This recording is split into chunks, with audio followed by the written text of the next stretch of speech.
Okay, you guys, is your headset psyched okay? Yeah, I'm You fine. should be a little bit higher. I don't hear that microphone. Oh, okay, I'm sorry. How's that? Is that better? Can you hear me? Can you hear me now? Yeah, I can Okay, hear all right, myself. that's good. Okay, that's good. Okay, we're all good.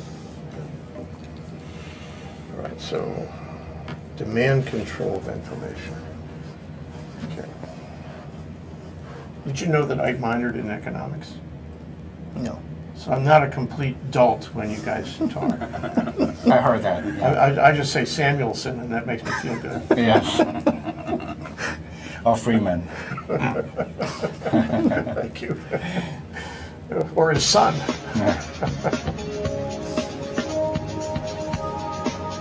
Welcome to Think Tech Wednesday on the Think Tech radio series on AM 760 KGU, broadcasting across the islands and raising public awareness in Hawaii. Now here's your host, Jay Fidel.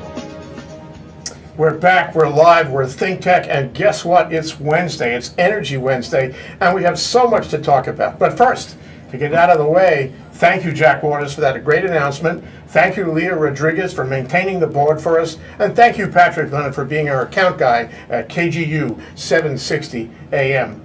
This is Think Tech. Today, we're going to talk about global energy impacts on Hawaii.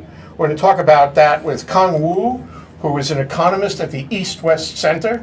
And they have a slightly different view of economics than the university in general, as they do on everything else, different from the university in general. It's across East-West Center Road, but it could be a world apart. Okay, we have Iman Nasseri, who's an economist in the School of Economics. Okay, so Iman, say hello to the people. Hi, my name is Iman Nasseri. I'm doing my PhD in economics at the University of Hawaii at Manoa. A wonderful thing.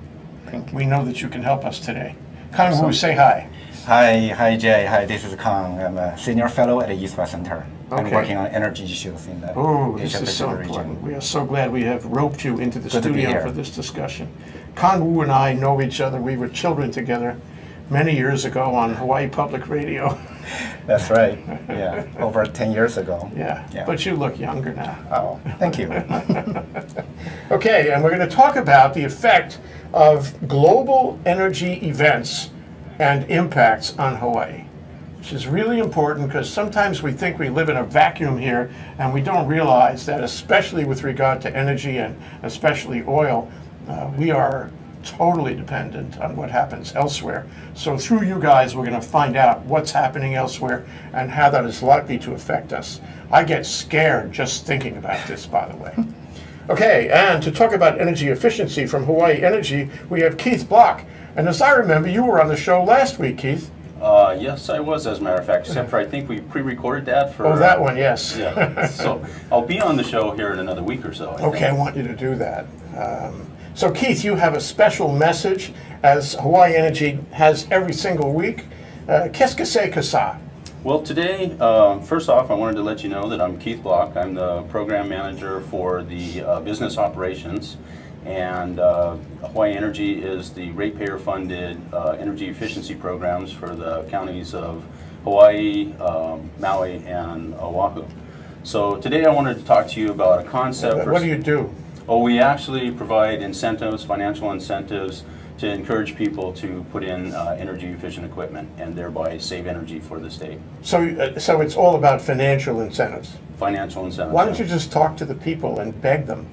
You know, you would think that that would be the right thing to do because all of these installations do have a payback period, and in fact they have sometimes a very attractive payback period, but sometimes it just takes a little bit extra to get people to actually do it.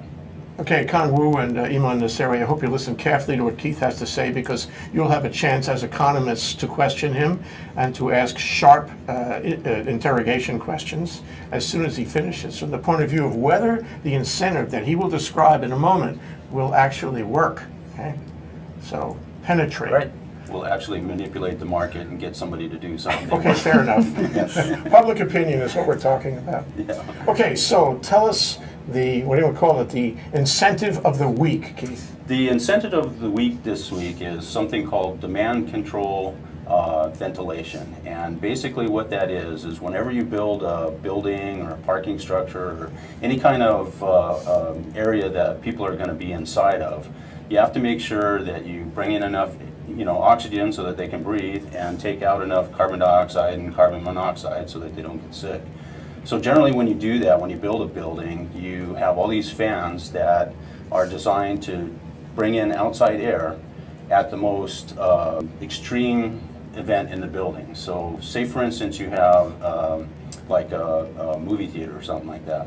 I have to design my outside air for the Hollywood premiere of the big blockbuster when the entire building is completely filled. So I figure out how many air changes I have to keep the oxygen levels right and the carbon dioxide levels down. And then I have that fan run all the time, even when we're playing the not so blockbuster movie and there's only half the people in there. So with the outside air comes in the temperature that it is outside and also the humidity. So I have to cool that back down again. So it's very costly to bring in outside air, but you have to do it to maintain the health of the building. So today what we're talking about is if really what I'm looking at is the health of the building, then I want to monitor things like CO2 and I want to monitor carbon monoxide in like a garage, and I only want to bring in enough air to get it to be where I want it to be. So now what you do is use those sensors to control your fans, and you turn off the fans or turn down the fans when you're not in the most extreme conditions of the building. Okay, so you're reading the situation, and then you're putting this through an algorithm of some kind? Yeah. And the software is going to decide what we do in order to maintain the most efficient cooling prospect, I guess. And it's not real complicated software. Really, like in a parking garage, when all the cars drive in the morning, you want to get all that carbon monoxide out when the cars are actually running. But during the day, everybody's working and everybody's sitting, there is no carbon monoxide or very little. So what you do is you monitor for that one thing, carbon monoxide, and when the level of carbon monoxide is over a certain level, you turn on the fan. When it goes back under that level, you turn it off. So it's very simple control technology, but it has incredible savings. Who makes this stuff? There's all kind of manufacturers that make it, but for customers, the best thing to do would be to contact one of our contractors that specializes in it. It is sort of a specialized field, so really the best way to do is contact us. We'll let you know some vendors that we work with that we know are good in the field, and have them come out and look at your particular situation. Footnote to that is that there's no reason why the tech industry here, right here in Manoa Innovation Center, can't solve some of these problems. Absolutely. It doesn't sound like rocket surgery. It's not. It absolutely is not. And we could do that. We could actually make money and sell this to local landlords and be just as good as anywhere in the world, and also, adapt it to local conditions and tastes. Yeah, absolutely. So and there's actually quite I hope a few. you encourage young startups to do that.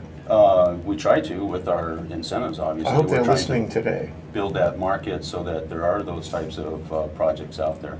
But a number of big companies have already done this type of technology. Nauru Tower, White Prince Hotel, they've all done that in their garages, getting that carbon monoxide out and bringing in, outside air with big fans. So you're getting a healthier environment and you're using less energy all at the same time. That's true. What kind of savings can you achieve percentage-wise? In garages particularly, you can see reductions in your fans of up to 90%. So you're saving 90% of the fans are only running 10% of the time. And really what that is when all the cars are coming in the morning, they come on during the day, they're off. When they go out, they come on again.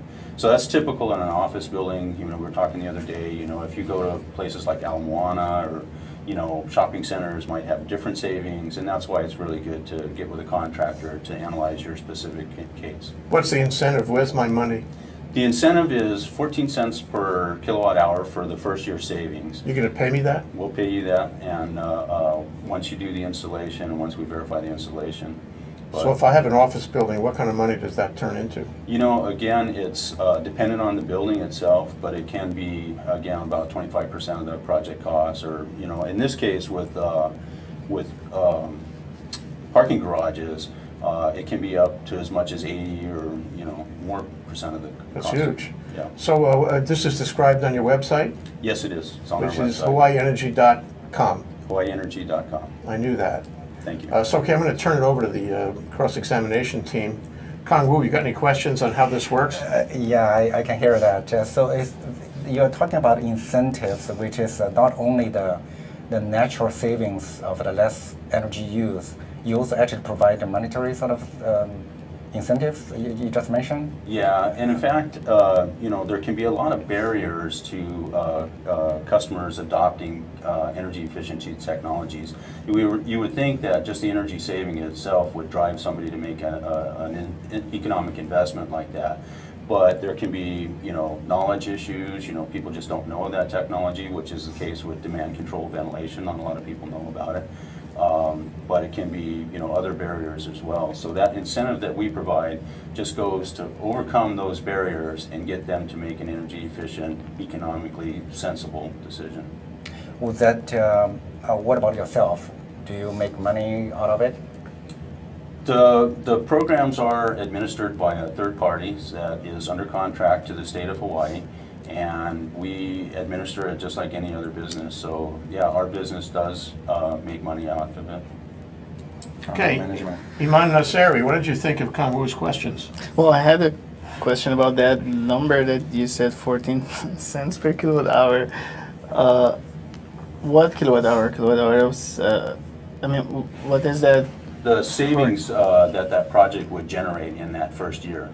So basically, you take a look at that first year savings that's estimated from the specifics of the project, and we just multiply that number by 14 cents.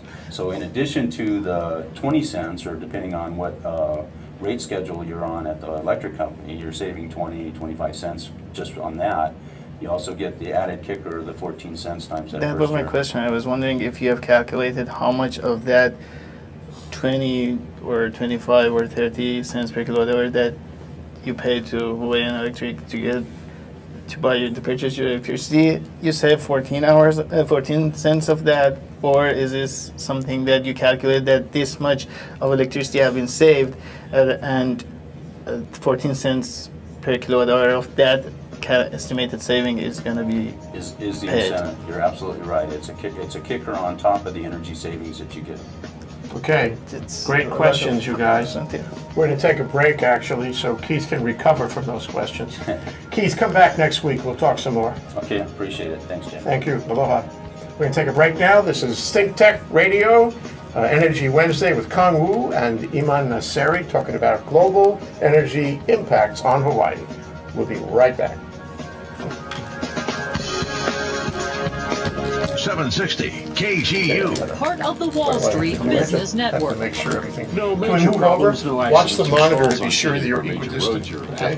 Commute looks Keith good just right rubbed now. on the floor. Going west, the H1 slows up ahead. One was slows at Kaiser It's Hospital. shorter than Solid traffic basically. continues to the Waimalu Pearl City exit. The Windward Drive, fine on the Pali, the Like, and the A3, just a few light Nice slows to up. meet you guys. Yeah. It's nice meeting you guys. East Okay. slows at Wilder Avenue.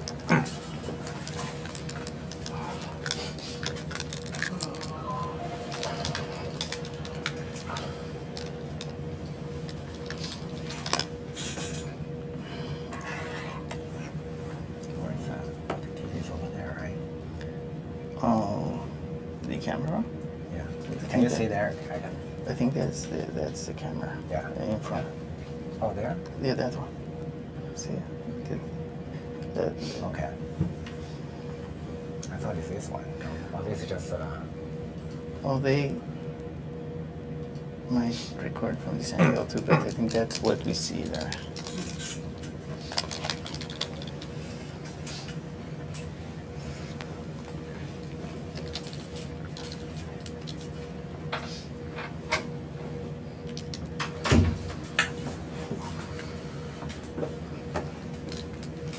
Are we equidistant? Or if you can move a little bit this way. Yes, good.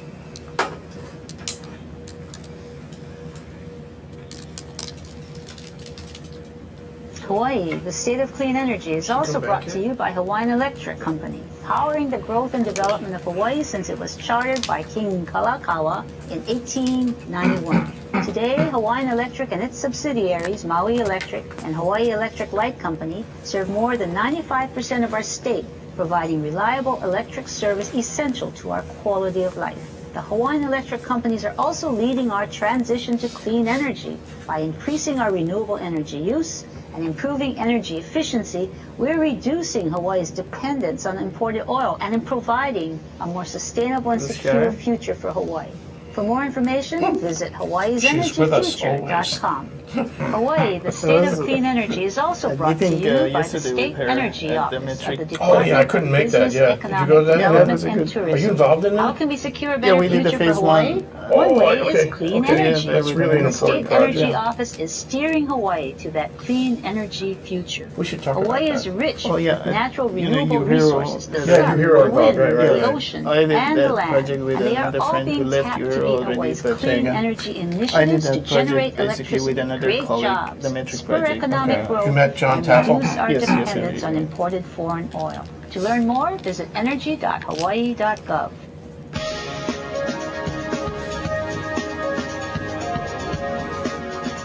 Now back to Think Tech Wednesday on AM 760 KGU. And once again is your host, Jay Fidel.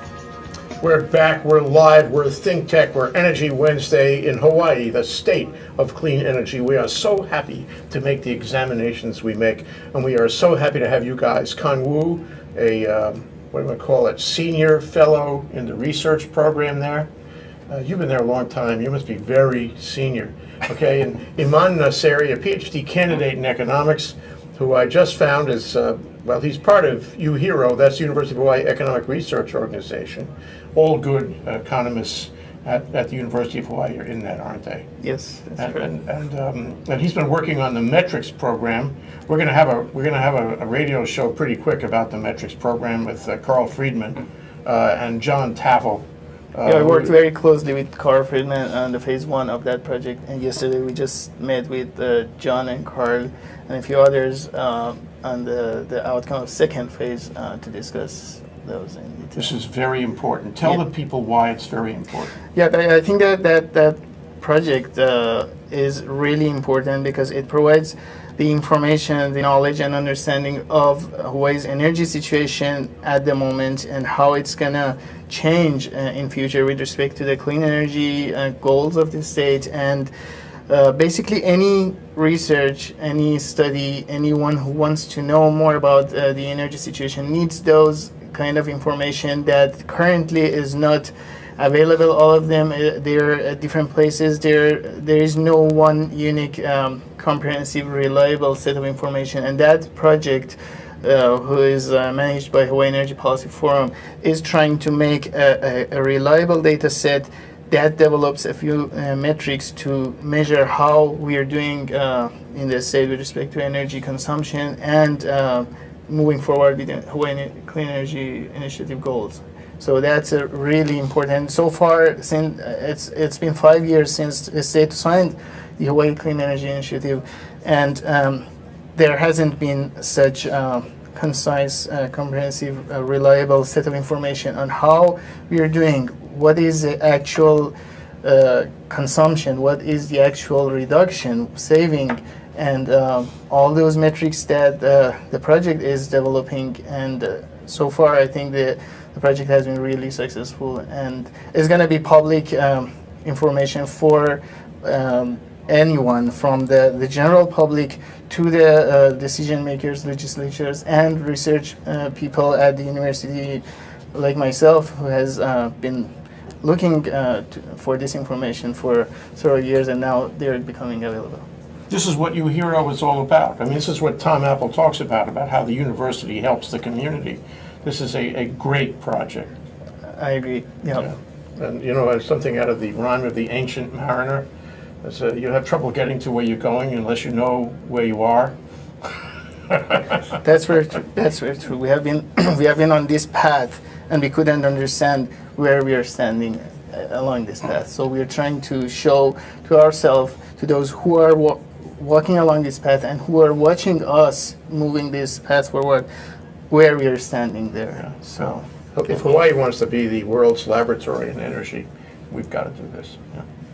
Anyway, so I wanted to dedicate some time in this program first to finding out what is happening in the world.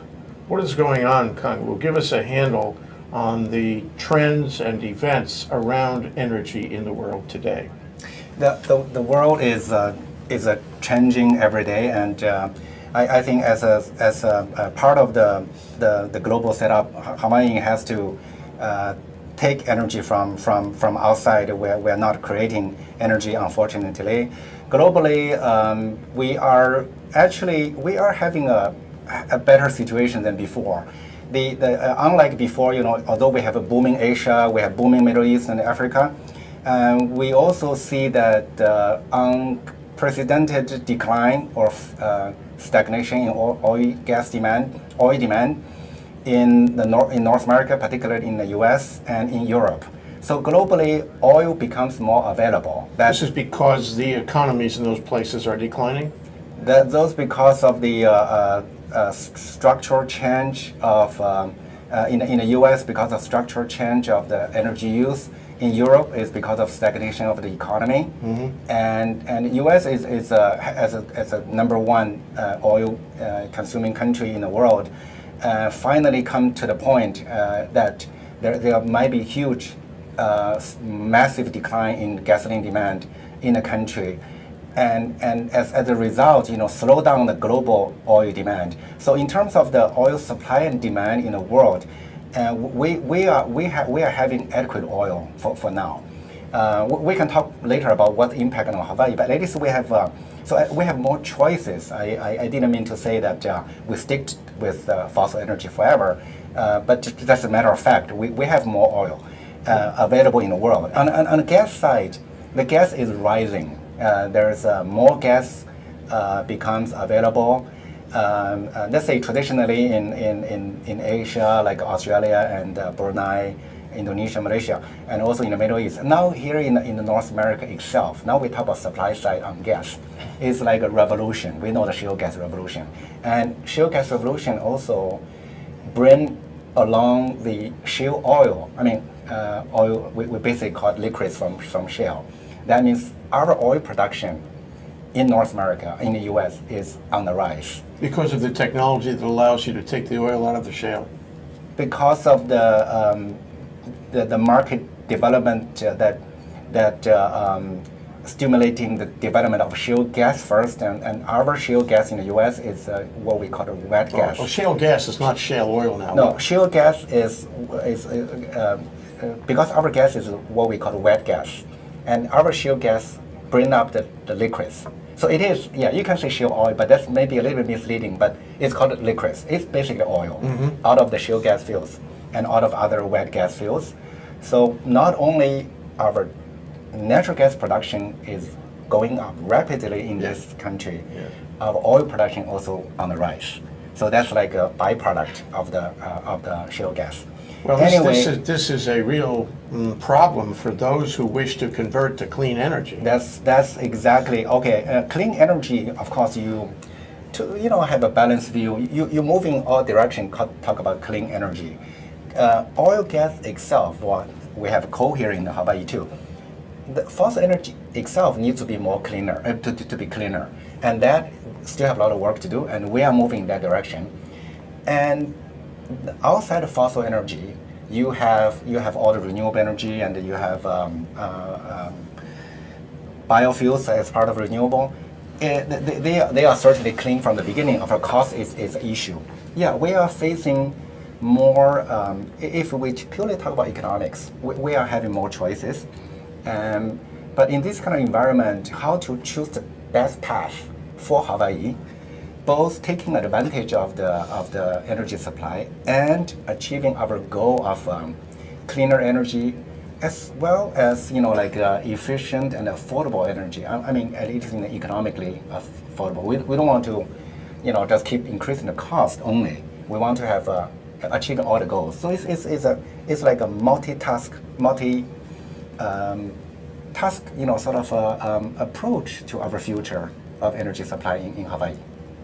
Iman, you know, how does Yohiro feel about this? Are you guys all in agreement? Is there a variation on the theme? Well, you I hear never met two economists who agree to everything. that's very true. That's very true. You can't find too many economists sitting next to each other and all agree on one subject, and this, of course, is one of them. Well, Yohiro doesn't specifically do research on oil and gas. We have been more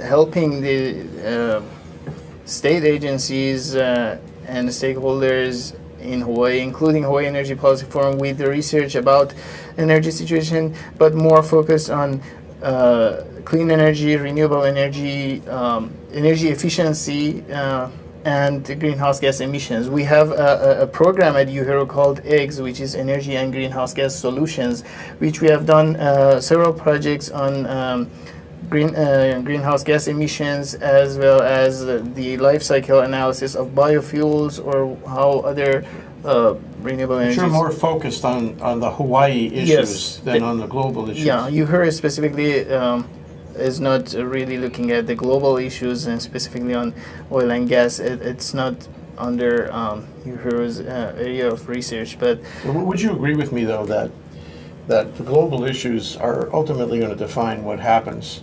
That, you know, the world is a very small place these days, smaller every day seems like, and this commodity or these combination of commodities are going to have an effect not only on this country but everywhere.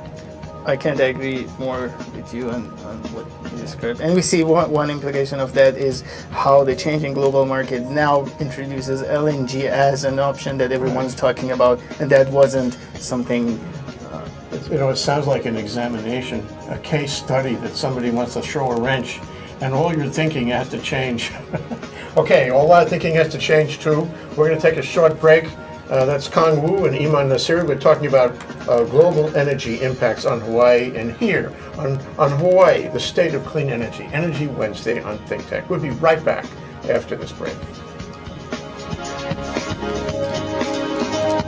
760 Okay, we're into KGU. third Of the quarter. Wall Okay, Street one thing is, Business Network. Of course, you Out on I have the a east double side of the title. island, I'm got an also accident working on with Kalani on Hawaii FGE, Highway which West is Sandy Beach Park. FGE, the No problems consulting getting out company. to Hawaii. I don't know. If you're coming in Global from the Energy. east, You know expect Faraday. slow Faraday, traffic when you yeah, get to yeah. UH, and then it's I'm going to not be sure slow if I to the should downtown say something area. about that, but, Windward Drive you is know. good. Going west, the Waialua sure. slows at Fort Chapter And Flats. you know, but I would like to, Let's focus on the Waialua issue. at the Don't worry IAEA about that. Okay, exit. your The call. H1 slows But at the west I end guess of the airport. I would like to go into the second part of this. Yes. To say what is Hawaii's situation Okay. as a unique place. Okay. Vis-a-vis the global trends you're talking about. Can I, if you mention my, well, I know Iman also associated with FG. Can you mention, when you mention my name, Senior Fellow East Center, you know, he also a senior advisor as FGE, which is, is that Did you okay? say that? Yeah, senior advisor. To FGE. Yeah, at FGE. What is that? Senior advisor to FGE. Yeah, FGE. And FGE is Facts Global Energy. Facts. Facts Global Energy. facts. Yeah, Global Energy.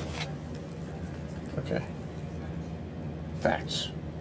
That's it. Okay. No need to just say that. That's it. Okay. We don't have to explain what facts is Sure. doing, those kind of things. Sure, that helps. Yeah. Yeah. Just as a Yeah. matter of fact, Right. that's all. So, because Deng Xiaoping had a saying said called "seeking truth from facts."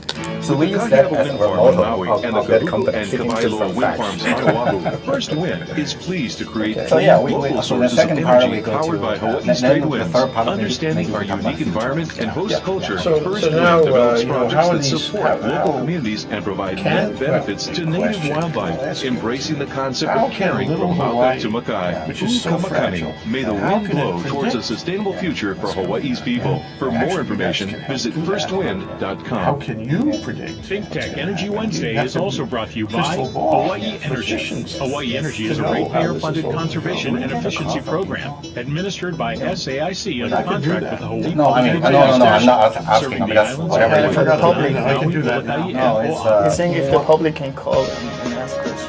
Yeah. Okay. Yeah, thank you. Well, but you are the, Put you back are on. the, okay. Now back to Think Tech Wednesday on AM 760 KGU. Here once again is your host, Jay Fidel. Here we are on Hawaii, the state of energy, Energy Wednesday, with Kang Wu, an economist with the East-West Center, a senior fellow in the research program there, and also a senior advisor to FGE, which is Facts Global Energy, and Iman Nasseri, who is a PhD candidate in economics and a member of the UH Economic Research Organization, UHERO. And one of the reasons he's in UHERO is that he is a hero. Ooh, ooh, ooh. Ooh, sorry I said that. Thank you. I appreciate that. Okay, so, you know, if anybody wants to call and ask these guys questions, I mean, they had the chance to ask Keith Block questions, so now you have the chance to ask them questions. Call us up at 296-5467. That's 296-5467. And you can ask questions to two economists who follow the action in energy. So I would like to discuss in this part of the show, you guys, exactly how Hawaii deals with these global trends and events, which can happen suddenly, but which in any event happens without much input from us. We are really small fry.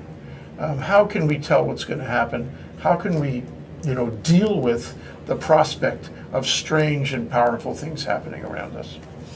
Yes, I totally agree with you, Jay, that we, Hawaii, we cannot affect the global market. That's why we have to know better, since we are being affected rather than affecting the rest of the world.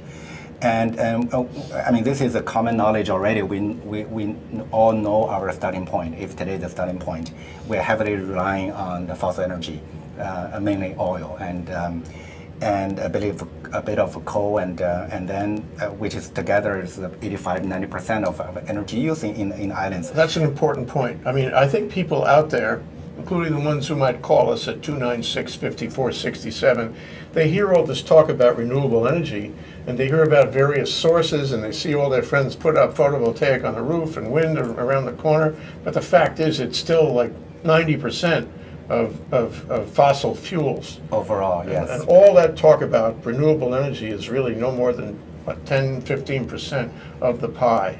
We haven't gotten that far toward our goals yet.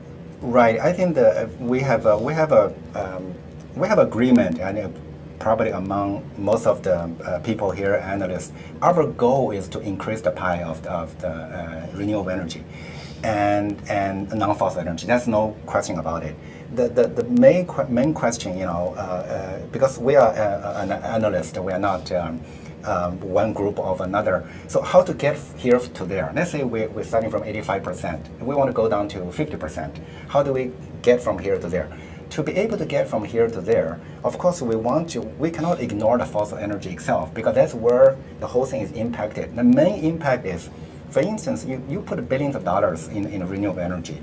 When oil price is $125, $150, it makes lots of sense, economic sense. But when oil price drops to $50, $60, everything becomes questionable. You know, we may not be able to afford those kind of things. That's why analyzing the whole energy world, and particularly, and remember, we are starting from 85%. It's not that we're detached from the fossil energy. We never want to go to the fossil energy. We're already there, and how to get out of it. So that's the key question. It's billions of dollars involved. Everybody's life is affected. Well, can I hang on that for a minute? I don't think people realize this either.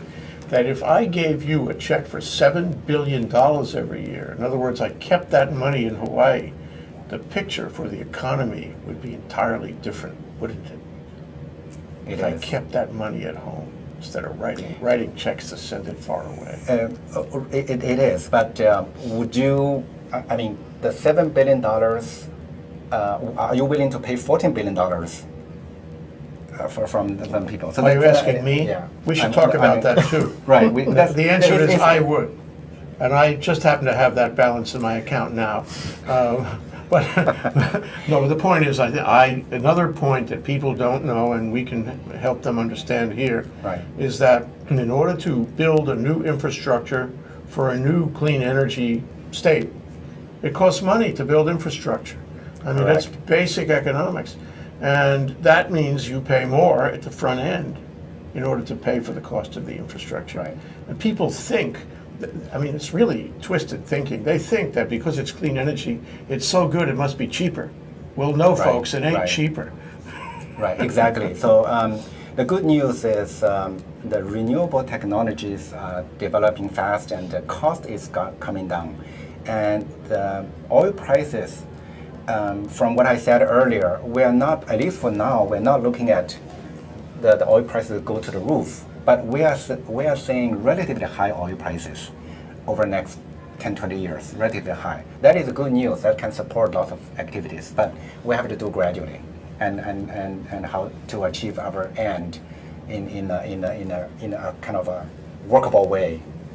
So Iman, you know, on your part, for the UHERO organization, I mean, do you sit, I mean, I don't know what economists do all day. Some people say they just hang around and talk to each other, but but I know you do a lot of reading and you check the news and you're news hounds in a way, with material that most people wouldn't be willing to read. but I'm just wondering if UHERO, or for that matter, the East-West Center in this, are you out there trying to predict what is happening with oil and then make, you know, conclusions and recommendations based on your predictions? And if so, who do you make the predictions and recommendations to?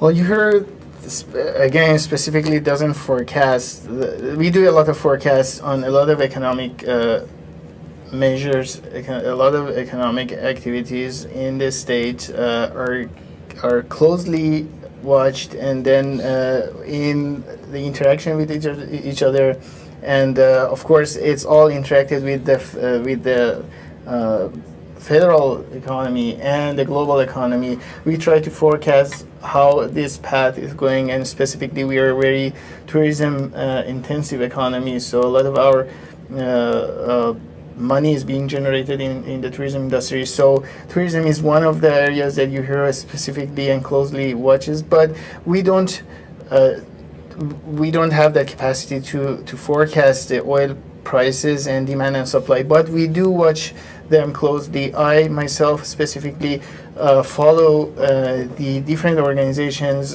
forecast estimates, and as you said, news about how the supply and demand is going to determine the price, and of course that is going to have a huge impact of what's the cost to Hawaii's economy if we stay on the current state and in the transition period to a clean energy, how that is going to impact the cost to us here. So we look at that, and what I was thinking earlier is that as Kang mentioned, the price of renewable technologies, the cost of these technologies are going down. We see that the solar installations cost have been very sharply declining in the last a few years, and that's Why is that? well, the technology of producing these PV cells They're better cells, cheaper cells. Yes, cheaper, and the whole system cost has been going down from about a $10 per watt of the system size down to about $5.50 in a few years, in basically 2-3 years, maximum 5 years ago. We went half of the price that we used to pay for these, but still the whole PV that you see across the island, and we have a huge number of, in terms of number of systems installed and the capacity, still it's about 3% of the whole energy being consumed in. So we have to pay attention to the global market and closely watch these dynamics, and we are at the best, we are hopeful that we meet Hawaii Clean Energy Initiative goal of 40% renewable energies in 2030, and that translates into 60% fossil fuels, which we have to wisely plan how do we want to supply that residual. And of course, as everyone agrees, and Kang mentioned, we all want to go to 100% renewables, but there are many challenges in terms of technical challenges and of course the supply side. I mean, we know that 1/3 of our energy demand is jet fuel. We can't decide. We can't do Mission critical anything. to our tourist or a tourist economy. And if, for example, there were a spike in price on jet fuel or no jet fuel around, our economy would, because it's dependent on tourism, would fall apart. I wonder though. You guys make these analysis, and I mean, it's absolutely true that ultimately oil will go way up, and will be volatile, and will wreak havoc on our economy. Because those things, both of those things, wreak havoc on an economy that's dependent on oil and tourism like that. But do you, I mean, I think ultimately the mission of every economist is to publish his findings and let the world know about these forecasts and analyses. Are you doing that? And second part of my question is anyone listening? Kang-woo? Are we still good with Yes, time, we're still on the air, yes. Good with the time. You talk about East-West Center, of course. East-West Center is founded by U.S. Congress and mostly, and Well, sometimes. Our mission is to study the cross sort of Pacific social economic issues and promote the public diplomacy for the countries of Asia and U.S. And we are also located in Hawaii. So we're also trying to help local community. In terms of the publication, of course, our main publication is analyzing Asia Pacific regions. Mm-hmm. Yeah, we do release papers and reports on Asia, and locally it all depends on what's the needs. You know, we certainly have a exchange of views with everyone here, with military here, with the state of Hawaii government, with the players like HECO and gas company and the refineries, and also with the public media.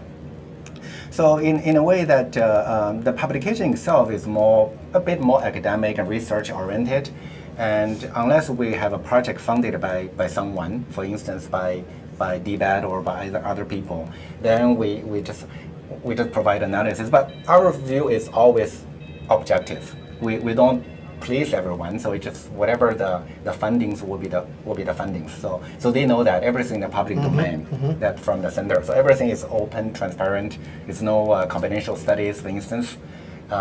Except, you know, if it's a consulting company, that's a different issue. That's a commercial-oriented issue. But in terms of the public research, that's how we do things. And whether or not they are listening, it really depends on case by case. Sometimes we have ears of the very high top, and we have very good relationship with the energy people here in Hawaii. Well, from what I know, you absolutely do. Right. So it's a kind of trickle down to the and people. I mean, the picture getting clearer for everyone. Now, as more and more people understand the issue that we're facing in Hawaii. It's like a chess game, you know, you get to the end of it, and the end is really clear. Somebody getting checkmated, one way or the other. Yeah. You know, but I mean, and I think the relationship of the Energy Policy Forum with you guys is good. One of the issues that comes to me is that, you know, it's not the leadership of all the various government agencies. There must be a dozen of them anyway that are involved in some way in formulating policy on this and executing policy. You know, those agencies don't have a lightning rod kind of leader. I don't want to use the word czar, but somebody who could, you know, you immediately think of, he's the one leading the charge. And you guys, you know, have a role somehow in that. Because in all these agencies, you guys are by definition, the economic experts. Okay, and I want to, right after this break, I want to get back to you guys and ask you what you would tell the people, okay, about what should be done at this point here in 2013, okay? Right after this break. I can hardly wait myself. We're talking to Kang-woo and Iman Nasseri about global energy impacts on Hawaii, and I can hardly wait till what comes out after the break. We'll be right back. 760 KGU. Part of the Wall Street Business Network.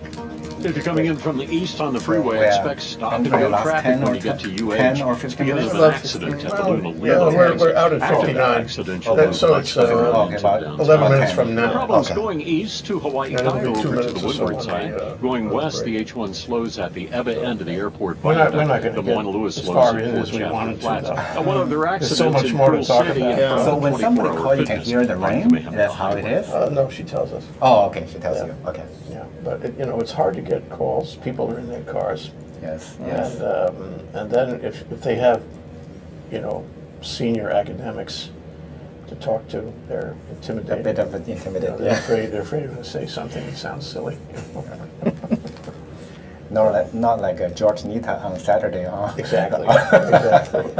If you want to talk, sort of a public type issue, everybody is talking about it all day.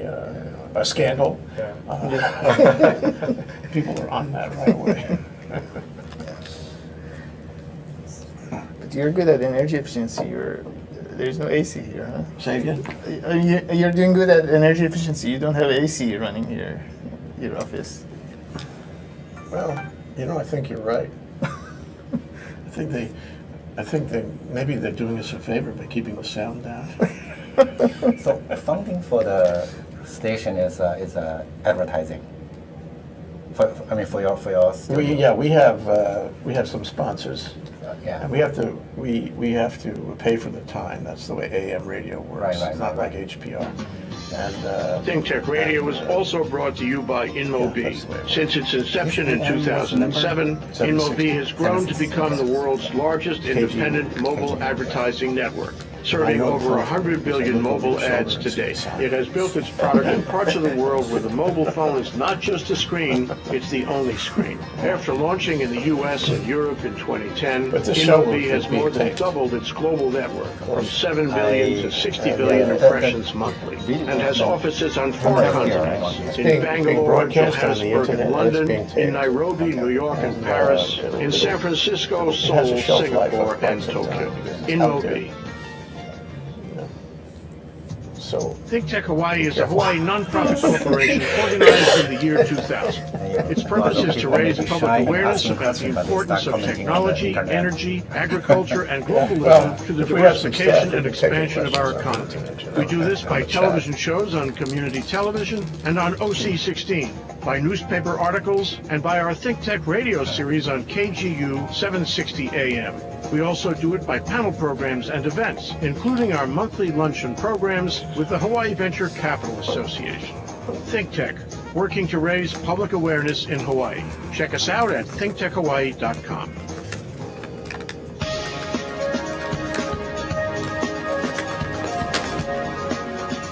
Now back to Think Tech Wednesday on AM 760 KGU. Here once again is your host, Jay Fidel.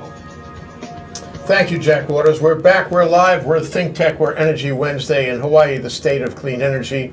And we're talking about global energy impacts on Hawaii with Kang Wu and Iman Naseri. Before we go further, though, I just want to remind everybody that next week we have a blockbuster program on May 23rd, Thursday. Think Tech and the Hawaii Venture Capital Association are presenting a luncheon panel program called Update on Housing in Hawaii. Waking up to the American dream at a cost we hope we can afford. That should touch your hearts, gentlemen. Harry Saunders of Castle and Cook, Hawaii will moderate the program. Paul Brubaker, your colleague, I call him an economist and provocateur, will provide opening remarks. So we'll include Stanford Carr developer Tony Ching, Executive Director of the Honolulu Community Development Authority, Paul Kay of Kamehameha Schools, Nick Vanderboom of Howard Hughes Corporation, which is going to start a very large housing project in Kaka'ako in the next few months, John Wallenstrom of Forest City, and John White of Pacific Resource Partners, a labor organization. These panelists are principals in the impending development of billions of dollars of housing. This is a hot topic in the local news. Look at the newspaper almost every day. You can quote me on this. As housing goes, so goes the state. I guess you could say as oil goes, so goes the state too. But housing is fraught with delays, permitting issues, bureaucracy, activism, and high prices and taxes. Housing development ain't what it used to be, and neither is housing ownership. Like it or not, we're on the cusp of a housing transformation in Hawaii. How is that going to work out? Are we going to like it or not? Find out on May 23rd. Sign up on hvca.org. I hope you guys come down because there's going to be a lot of issues that you will be interested in. I can tell you that now for sure. Okay, returning to global energy impacts on Hawaii. So here we are. We have this pristine moment of being able to tell the people what the economics community has to tell them that maybe they don't fully understand. Assuming we have 100,000 listeners out there, Kang Woo, what would you tell them? I think that, as I mentioned, that the good news is not only the energy market around us is changing somewhat in a good direction, and also in Hawaii, more and more people from the government, from the utilities and oil companies and general public. We understand the picture a little better now, and we seem to understand our need better. And for me, what I want to tell is that since we all agree on the goal to increasing the pie of renewable energy and locally sort of grown energy, in the end, so the key issue is how to get there, and the magic word now we are talking about is called bridging fuels. Bridging fuels, not everyone likes bridging fuels. People want to jump from like 85% fossil to like 85% renewable. That's nice, but how to jump? Yeah. Then here's the bridging fuel. Bridging fuel, you have different options. You have cleaner oil, or you have cleaner other fossil, which is natural gas, which is in Hawaii is liquefied natural gas, LNG, or biofuels and some other options. And so this is a thing that I think it works the best for Hawaii, and we move in that direction. We fund a workable bridging fuel for the next 5 to 10, 15 years, maybe 5 to 15 years. And then our ultimate goal is to break the mark of 50% below the fossil energy use. That's the first the mark we want to break. And then we go further down from there. Mm-hmm. The bridging fuel, that's liquefied natural gas? LNG seems to be one of the most kind of bulk fuel, I mean, in large volume. Although we are not quite limited to LNG only, we can have a cleaner ultra low sulfur diesel, which is not cheap, but at least Which is this now? Ultra low sulfur diesel, as compared to medium sulfur, high sulfur, or compared to low sulfur fuel oil, which give us a cleaner and give a less sulfur sort of consumption in the state. And if we go LNG, not only we have a sulfur-free sort of product, we reduce the carbon dioxide in a great deal. Not elimination, but a reduction of carbon dioxide. Of course, if we go to renewable, we can totally, it's free of carbon in most cases, which is nice. But we have to find a workable path towards the future. Yeah. But you guys can be very helpful in this. So Iman, what is your thought about it? And could you somehow include the fact that we're losing our refinery? We lost our refinery, and we might lose a second refinery. And how does that affect life here in Hawaii? Sure. Well, first of all, my view is very similar to what Kang Woo mentioned so far. But you're right. We lost one refinery, and actually it is now converted into an import terminal. Instead of bringing crude oil and refining and consuming the products, we just bring in products. So nothing has changed in the picture in terms of consumption. It's just a little bit different economics probably, and for those who run the business to provide the fuel to the consumers, end-use consumers, from large scale HECO to us at the gas stations, their business model has changed, but nothing has. I don't see a big change in losing that refinery or even the second one in terms of how we do in terms of consumption. So in my view, that is something that we should have expected, and we have been expecting that for a while, that with the demand going down for obvious reasons or different reasons. One of them, all the energy efficiency efforts that Hawaii Energy and others are helping the state to move forward the goals, and the renewable energy, all these PV and the wind farms that we see.